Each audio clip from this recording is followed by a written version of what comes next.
Mali po ba ang oras ng CCTV nyo? Ito po, napunta siya sa default. Ayusin po natin yan. Madali lang yan.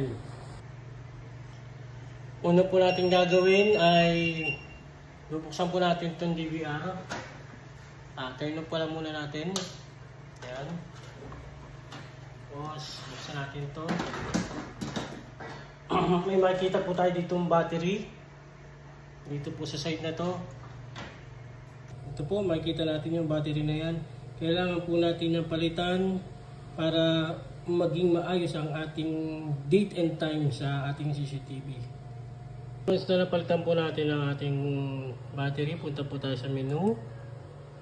Pagka andyan na po ang password, go to configuration. Tapos set po natin tong date and time. Pag naset nyo na po yan, punta po kayo sa apply. Then back. After nun, pwede nyo nang i-start.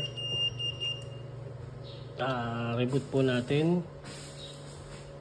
Yan. Tayo lang po natin yan reboot. And then once na nag-open na yan, goods na po yan. Yan po.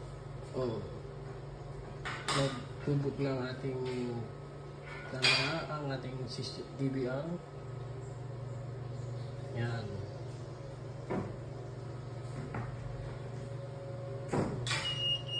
Exit po natin siya. Exit, yes, wizard. Makikita nyo po. Tama na po ang oras niya.